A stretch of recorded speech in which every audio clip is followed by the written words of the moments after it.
Very good morning, students. Today we will discuss about LCR series across the alternating supply. हम लोगों ने capacitor के बारे में पढ़ा कि जब हम कैपेसिटर को सीरीज में लगाते हैं, एसी अल्टरनेटिंग वोल्टेज के साथ लगाते हैं, इंडक्टर के बारे में स्टडी किया, ठीक है, फिर रेजिस्टर के बारे में स्टडी किया और उन सभी के फेज डिफरेंस देखे हम लोगों ने, फेजर डायग्राम्स हमने ड्रॉ की, ठीक है। उसमें हमने ये पता किया कि करंट और वोल्टेज के बीच में क्या रिलेशन होता है और किस तरीके से वो लीड करते हैं या वो पीछे रह जाते हैं, ठीक है, इनके बारे में डिस्कस किया।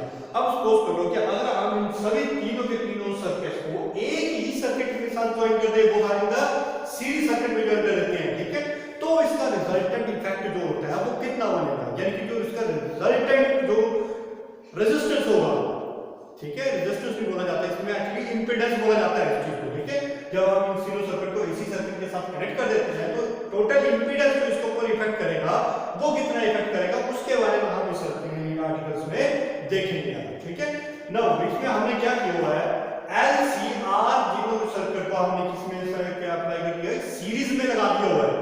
एलसीआर को किसमें लगाया हुआ, सीरीज में, और इनको हमने अटैच कर दिया हुआ है अल्टरनेटिंग वोल्टेज के साथ, वोल्टेज सोर्स ओमेगा टी के साथ हमने इसको कनेक्ट कर दिया हुआ है, ठीक है। तो हर एक के पास अपनी अपनी वोल्टेज के अकॉर्डिंग ये बन जाएगा इसका, ठीक है। इंडक्टर जो वोल्टेज ड्रॉप करेगा VL, कैपेसिटर वोल्टेज ड्रॉप करेगा V और रेजिस्टर वोल्टेज ड्रॉप करेगा VR। तो देखो कैपेसिटर इंडक्टर के केस में क्या होता है, वोल्टेज जो है वो लीड करती है, वोल्टेज जो भी लीड करेगी in comparison to the current in the capacitor, current पीछे रह जाएगा, वोल्टेज लीड करेगी, ठीक है, by the phase difference of the pi by 2। इसमें फेज डिफरेंस होता है ये पाई बाय 2 से। उसी तरह से कैपेसिटर के केस में क्या होता है, कैपेसिटर के केस में करंट लीड करता है, करंट आगे निकल जाता है, जबकि वोल्टेज जो है कैपेसिटर के केस में ड्रॉप होती है, वो पीछे रह जाती है।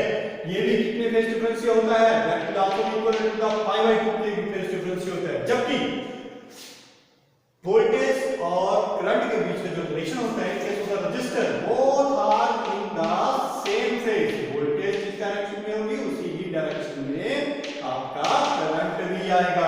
क्लियर होगी बात ये।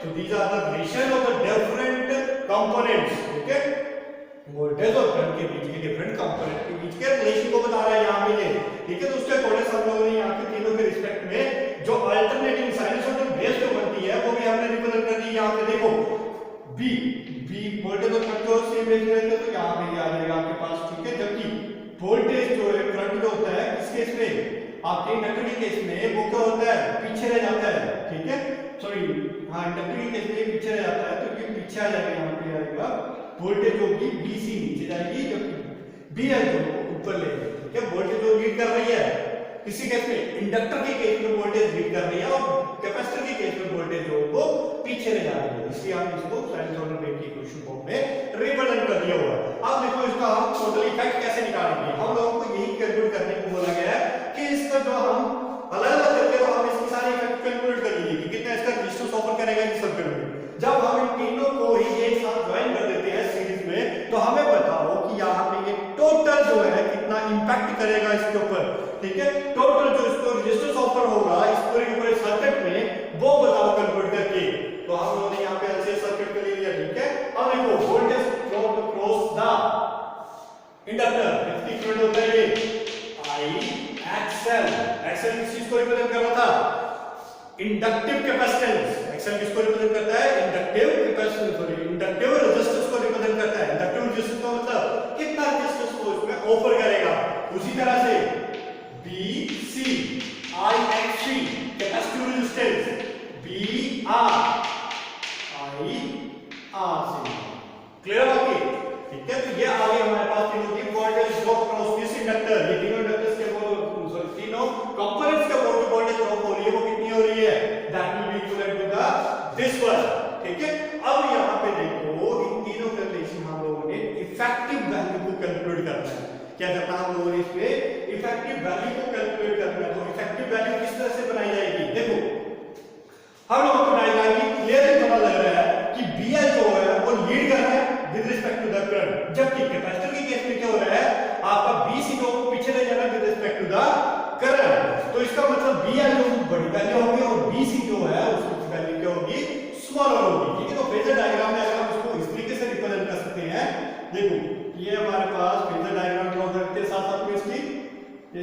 पे रहने दो, इसके साथ ड्रॉ कर देते हैं फेजर डायग्राम को। ये हमारे पास y एक्सिस आ जाएगी, तो यहाँ पे ये x एक्सिस, ठीक है। यहाँ पे हम फेजर डायग्राम को ड्रॉ करेंगे। देखो यहाँ पे आपका BR जो है वोल्टेज, तो यहाँ पे BR आएगा, तो BR जो है वो सेम केस में है with respect to the current, तो BR की वैल्यू इस फ्रैक्शन में लेते हैं हम। BL जो वो लीड कर रहा है, यहाँ पे देखो BL जो 5/2 एंगल से कर रहा है, करंट से लीड कर रहा है, तो इसकी वैल्यू जो है अपर डायरेक्शन में ले लेते हैं BL, तो इसकी वैल्यू तो यहाँ पे आ रही है। उसी तरह से BC जो यहाँ पे है वो क्या है, पीछे रह जा रहा है, ठीक है, with respect to the current, तो BC की वैल्यू जो होगी वो डाउन में रहेगी। अब हमें इन तीनों का नेट इफेक्ट बताना है कि नेट इफेक्ट कितना रहेगा इसका, ठीक है। तो नेट इफेक्ट बताने के लिए हम लोगों को पहले क्या करना पड़ेगा, इन दो अपोजिट वेक्टर्स का सॉल्यूशन निकालना पड़ेगा। अब देखो इसमें हमने ऑलरेडी मेंशन करके रखा हुआ है कि BL is greater than that of the BC। BL किसके ग्रेटर देन होगा, BC के ग्रेटर देन होगा, क्योंकि वोल्टेज अक्रॉस इंडक्टर लीड कर रही है जबकि कैपेसिटर के अक्रॉस चले जा रही है। तो हम लोगों को यहाँ पे हम लोगों ने पढ़ा हुआ है टू नेगेटिव वेक्टर्स के बारे में पढ़ा हुआ है। नेगेटिव वेक्टर्स क्या मतलब होता है, sorry not negative vectors, simple है, अपोजिट वेक्टर्स के बारे में पढ़ा हुआ है, ठीक है। अपोजिट वेक्टर्स में क्या होता है, एक वेक्टर इस तरफ जा रहा है, मान लीजिए 10 न्यूटन का है, और एक वेक्टर इस तरफ जा रहा है और मान लीजिए 20 न्यूटन का है। तो हमें बोला जाता है इसका रिजल्टेंट निकालो कितना आता है। तो रिजल्टेंट ऑब्वियस सी बात है, जिस वेक्टर का मैग्नीट्यूड ज्यादा होगा उसी का हम पहले देंगे 20, और इसका क्या है माइनस होगा। क्यों माइनस होगा, क्योंकि अपोजिट डायरेक्शन में जा रहा है, -10। तो नेट इफेक्ट कितना बचा इसका, 10 बचा नेट इफेक्ट। और इसकी डायरेक्शन कैसे होगी, जो 10 जो इसका नेट इफेक्ट बचा इस डायरेक्शन में होगी इसकी। क्यों, क्योंकि जिसका मैग्नीट्यूड ज्यादा होता है उसी की डायरेक्शन में इसका नेट इफेक्ट प्रोड्यूस होता है। अब यहां पे देखो BL जो ओवर है, BC जो वो क्या है स्मॉलर है, तो नेट इफेक्ट जो होगा इन दोनों वेक्टर्स का वो इस डायरेक्शन में जाएगा क्योंकि BL लार्जर है। तो यहां पे मैं इसको ऐसे लिख दूं BL माइनस ऑफ BC, समझाई बात ये, BL माइनस ऑफ BC, क्योंकि नेट इफेक्ट होगा ऊपर की डायरेक्शन में चलेगा, इसकी डायरेक्शन में L की डायरेक्शन में, क्योंकि इसके मैग्नीट्यूड क्या है ज्यादा है, जबकि BC का मैग्नीट्यूड क्या है स्मॉलर है। लेकिन हम लोगों को तो पूछा गया कि रिजल्टेंट निकालो, इसका नेट इफेक्ट बताओ तीनों के तीनों वेक्टर्स का। तो हमने जब दो का निकाल लिया, तो इन दो का नेट इफेक्ट वो इस डायरेक्शन में जा रहा है।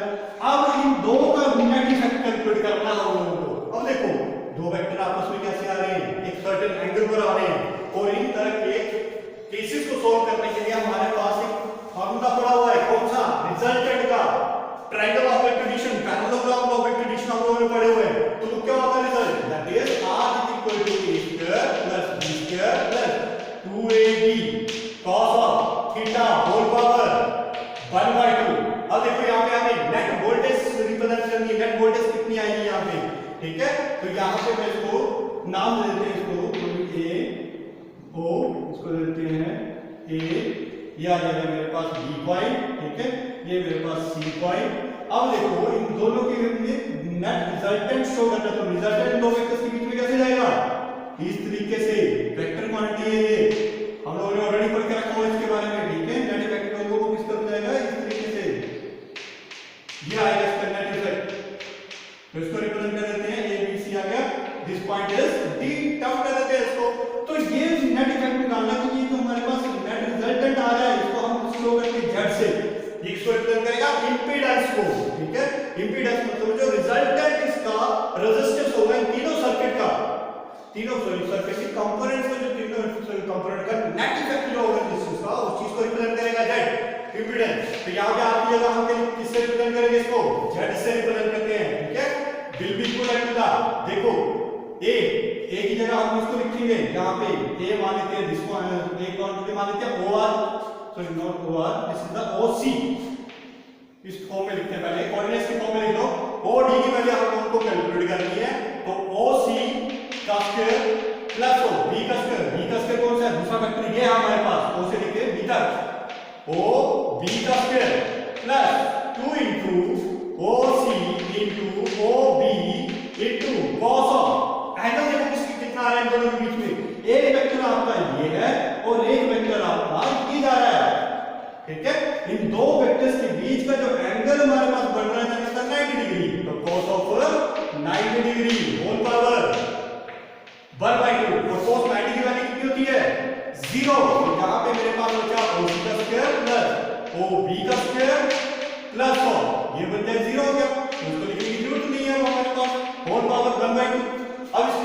पहले इसको सब्स्टिट्यूट कर दो, ओ से लेके डी तक को हम किससे रिप्रेजेंट कर रहे हैं, जेड से, which is called the impedance। इसी चीज को हम क्या बोलते हैं, impedance बोला जाता है। ठीक है, क्या बोलेंगे इसको, impedance। impedance रिप्रेजेंट करेगा the net effect produced in the LCR circuit. ठीक है, तो कितना impedance हो प्रोड्यूस होगा, V equal to the OC, O से लेके C तक की वैल्यू VR, voltage across R square plus OB, voltage across VL minus of VC का स्क्वायर होल पावर कितनी बन गई यहाँ पे 1/2 बन गई है। ठीक है, तो इसका हमने नेट इफेक्ट निकाल दिया। अब देखो यहाँ पे हमारे पास इन तीनों की वैल्यूज पड़ी हुई है, कितनी, VL की वैल्यू IXL, VC की वैल्यू IXC, VR की वैल्यू IR। इन सभी की वैल्यूज को हम इसमें सब्स्टिट्यूट कर देते हैं, तो ये हमारे पास क्या बन जाएगा, impedance Z is equal to, ये बन जाएगा IR का whole square plus IXL minus of IXC whole square whole power 1/2। ठीक है, अब इसको आगे और मॉडिफाई करते हैं, तो हमारे पास इक्वेशन बन के आएगी अब यहाँ पे Z इज इक्वल टू, देखो I स्क्वायर R स्क्वायर, ये तो एक काम करते हैं, यहाँ से I को कॉमन निकाल लेते हैं। ठीक है, I को जब हम अंडर से बाहर की कॉमन निकालेंगे तो I बचेगा क्यों, क्योंकि I स्क्वायर यहाँ पे आएगा, ये बाहर आएगा तो उसके साथ में I स्क्वायर ही बाहर आएगा, और दोनों I स्क्वायर कॉमन जब निकालेंगे अंडर से बाहर सिंपल I बचेगा यहाँ पे। ठीक है, Z is equal to I under root के अंदर क्या बचा फिर मेरे पास, यहाँ पे मेरे पास बचा R square plus of XL minus of XC का whole square। So this one is the total impedance in the circuit। ये total impedance को रिप्रेजेंट कर रहा है किसमें, सर्किट के अंदर जो total impedance प्रोड्यूस होगा वो यहाँ पे इतना प्रोड्यूस होगा। ठीक है,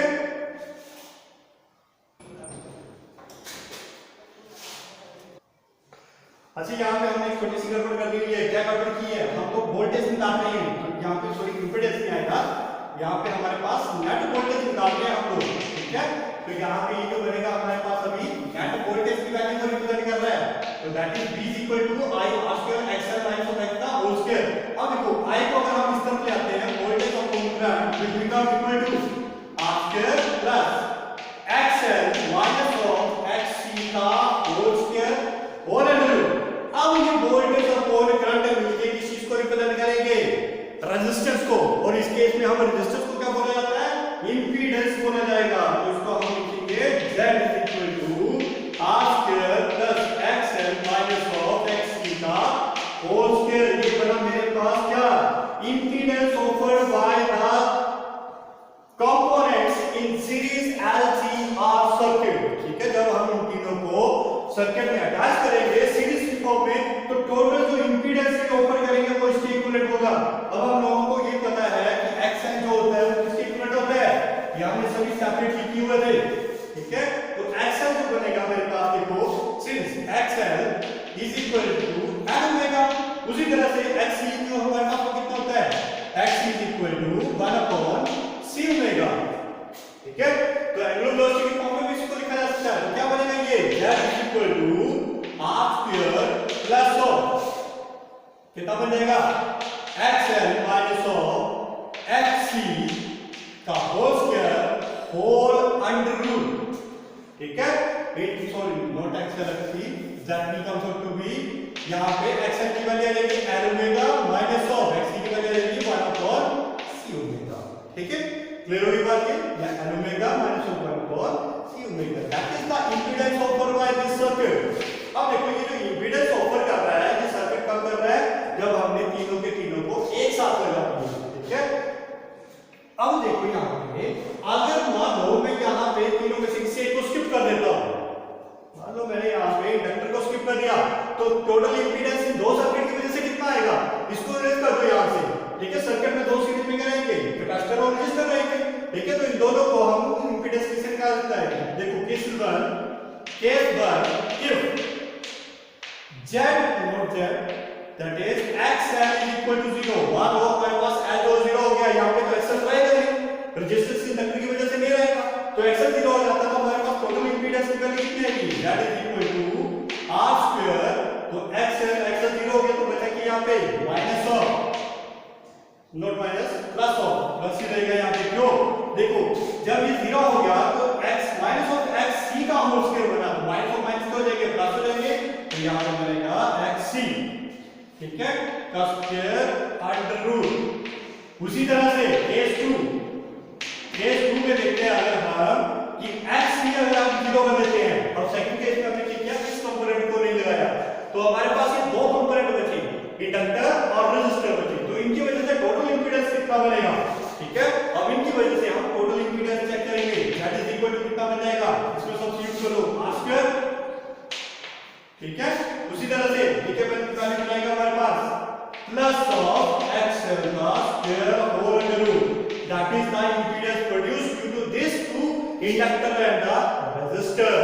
और अगर मान लेते हैं हम लोग अगर रेजिस्टर को नहीं लगाएंगे तो टोटल इंपीडेंस यहां पे कितना प्रोड्यूस होगा, ऑब्वियस सी बात है r की वैल्यू 0 हो जाएगी, तो impedance due to this case 3 में क्या होगा, that is r is equal to 0, ठीक है। तो यहां पे हमारे पास कंपोनेंट क्या बचेगा, xl माइनस ऑफ xc का whole square whole under root, तो z is equal to xl minus of xc, that is the impedance produced by this two component. इन दो कंपोनेंट की वजह से इंपीडेंस कितना आ रहा है, ठीक है। तो these are the called as the impedance diagram, ठीक है।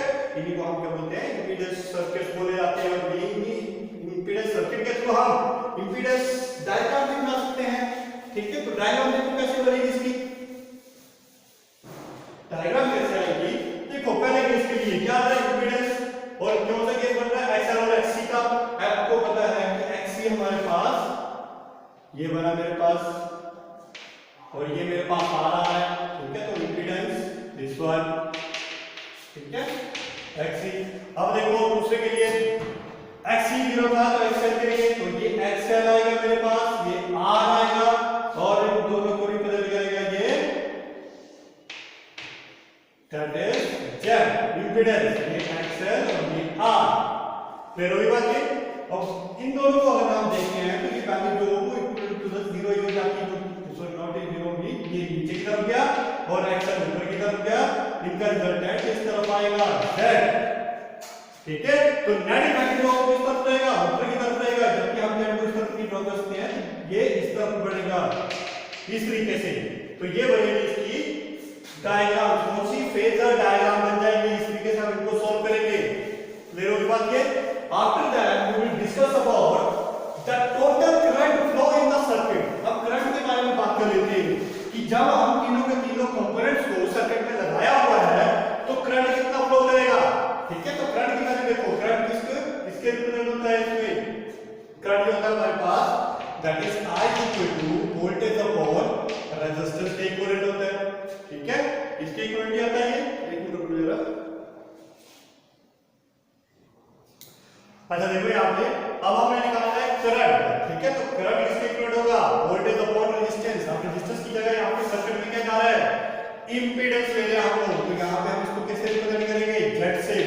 तो I equal to V upon, ठीक है, इंपीडेंस देखो हमारे पास कितना आ रहा है, इंपीडेंस में comes out to be, impedance की जो वैल्यू आएगी हमारे पास दैट इज इंपीडेंस जो हमारे पास सर्किट था इस तरीके से, दैट इज दिस वन, ये बन जाएगा हमारे पास r square plus of xl minus of xc का whole square whole under root, ठीक है।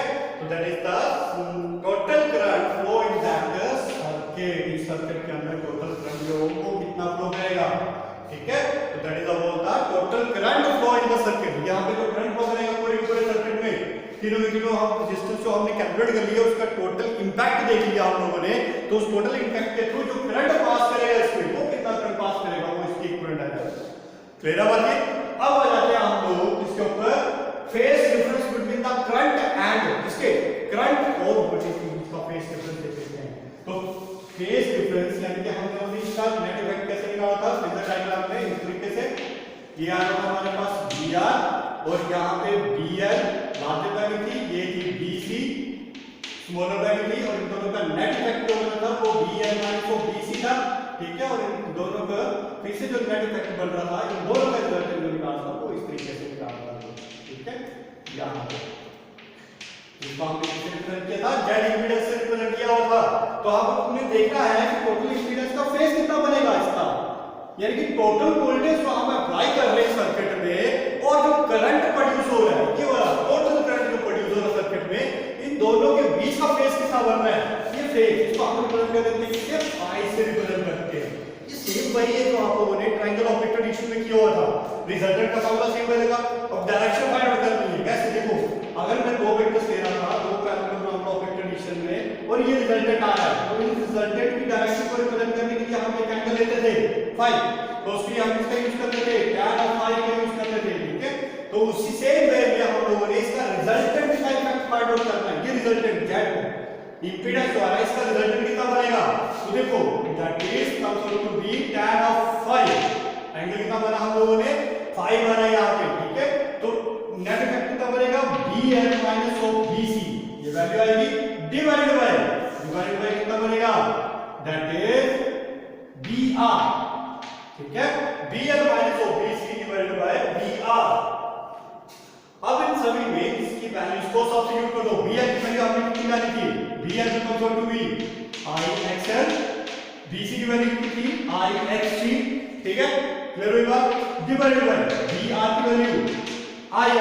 अब इन दोनों में कॉमन क्या आ रहा है, कॉमन क्या आएगा, इसमें कॉमन आ रहा है, i कॉमन आ रहा है, तो tan of phi will comes out to be, that is i common आ गया, अंदर बचेगा xl minus of xc to that होता xr i, ठीक है, i के साथ i कर गया, तो tan of phi कितना बना मेरे पास, that is xl minus of xc upon xr, that is the phase difference decided, ठीक है। ये डिसाइड करेगा, ये वैल्यू डिसाइड करेगी कि फेज डिफरेंस कितना होगा करंट और वोल्टेज के बीच में।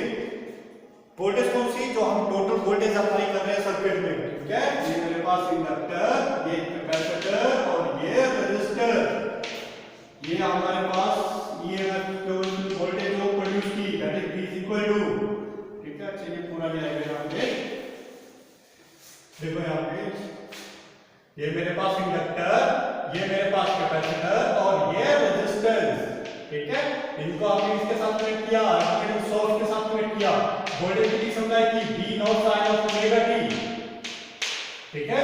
ये अल्टरनेटिंग सोर्स वोल्टेज हमने इसमें अप्लाई की। अब देखो यहां पे जो V नॉट सोर्स अप्लाई कर रहे हैं और इसका टोटल जो तीनों रेजिस्टेंस इंपीडेंस इंपैक्ट कर रहे हैं, इन तीनों का इंपीडेंस जो बन रहा है वो हमारे पास ये आ रहा है, ठीक है। ये इंपीडेंस की वैल्यू आ रही है मेरे पास, इतना ये तीनों के तीनों मिलकर रेजिस्टेंस को ऑफर करेंगे, इसको, इस वोल्टेज को, तो इसकी वजह से टोटल जो इफेक्ट करंट का होगा, टोटल करंट यहां पे पहुंचेगा, वो करंट कितना आएगा, that is this one b upon r square plus xl minus of xc का होल स्क्वायर, इसके ऊपर डिपेंड करेगा, ठीक है। साथ ही अब इन वोल्टेज और इस वोल्टेज और इस करंट, नेट जो करंट है, उनके बीच का फेज डिफरेंस कितना होगा, ये मेरे पास नेट वोल्टेज है, ठीक है।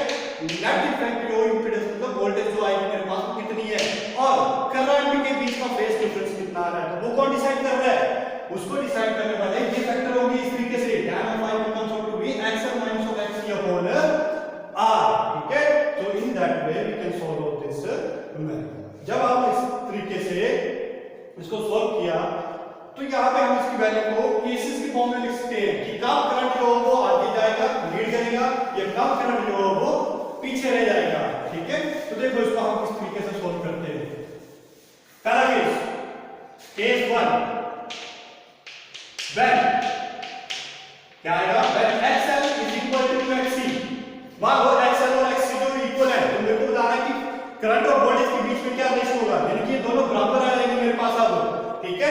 तो tan of phi becomes out to be, tan of phi becomes out to be 0 dot xr, so in dot xr simple r आएगा यहां पे dot xr, that is r will equal to be 0, ठीक है। तो इसका मतलब क्या हुआ, करंट और वोल्टेज के बीच में कोई फेज डिफरेंस नहीं है, करंट और वोल्टेज दोनों होंगे सेम एक ही लाइन होंगे, कब, when both these xl and xc will be equal, ठीक है।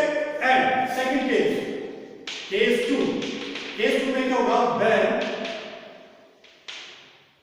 xl greater than that of the xc, xl बहुत बड़ा और xc तो छोटा है, xl बड़ा और xc छोटा है, जब आप इसमें वैल्यू को सब्स्टिट्यूट करेंगे तो that means tan of phi will come out to be, xl बड़ा है xc छोटा है, तो इसका मतलब जो वैल्यू आएगी वो कैसी आएगी, पॉजिटिव आएगी, तो फेज डिफरेंस कैसा होगा, पॉजिटिव हुआ, ठीक है, फेज डिफरेंस कैसा हुआ इसमें, पॉजिटिव हुआ। जब फेज डिफरेंस पॉजिटिव हुआ तो इसका मतलब क्या होगा, ठीक है, इसका मतलब क्या होगा आपके पास, that means the current is, तो करंट होगा इसमें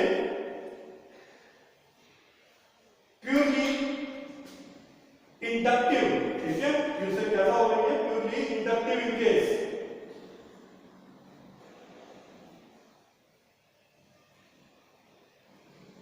ठीक है, सॉरी थोड़ा मिस्टेक हो गया है। अब देखो कैसा होगा ये, प्योरली इंडक्टिव हो जाएगा, ये कैसा हो जाएगा, प्योरली इंडक्टिव। क्यों हो जाएगा, क्योंकि tan जो वो पॉजिटिव आ रहा है। जब tan हमारे पास यहाँ पे पॉजिटिव आ रहा है तो xl जो वो बड़ा है, xl बड़ा है, इसका मतलब वोल्टेज जो होगी वो ज्यादा होगी केस में, ठीक है। तो that means voltage leads the current, current को लीड करेगा। वोल्टेज जो वो लीड कर रहा है किससे, करंट से। वोल्टेज आगे होगी और करंट जो पीछे रह जाएगा इस केस में, ठीक है। उसी तरह से थर्ड केस में, और ये जो आपका सर्किट होगा ये कैसा होगा, purely inductive circuit, purely inductive circuit, कैसा होगा ये सर्किट, सारा प्योरली इंडक्टिव होगा ये, ठीक है। नेक्स्ट केस आ जाता है हमारे पास कि जब एक्सल जो बहुत छोटा है, ठीक है, केस 3 कि axle is very smaller than that of the axis, axle is less than that of the axis। तो इसका मतलब जब आप इसकी वैल्यू को सब्स्टिट्यूट करेंगे तो tan of phi equal to भी कैसा आएगा, नेगेटिव आएगा। tan of phi कैसा हो जाएगा, नेगेटिव हो जाएगा। तो tan phi जब नेगेटिव हो जा रहा है तो इसका मतलब क्या बनेगा यहाँ पे, यानी कि वोल्टेज जो है इस केस में voltage lags behind the current से पीछे रह जाएगी वोल्टेज जो है। और ये सर्किट कैसा होगा, that will be a purely capacitive circuit, क्योंकि कैपेसिटिव सर्किट में ही ऐसा होता है, हम लोगों ने पढ़ा हुआ है, ठीक है, कि जब हमारे पास करंट जो वो लीड कर रहा होता है और वोल्टेज जो पीछे रह जाती है, that is the purely a capacitor circuit होते हैं। तो this one is all about the LCR circuit, ठीक है। सारा तभी आप लोगों ने पढ़ा, इसके बारे में पढ़ा, एलसीआर सर्किट के बारे में पढ़ा, ठीक है। इसके बारे में डिफरेंट पैरामीटर्स हम लोगों ने कैलकुलेट किए, ठीक है। तो this one is the LCR circuit. Okay, thank you all.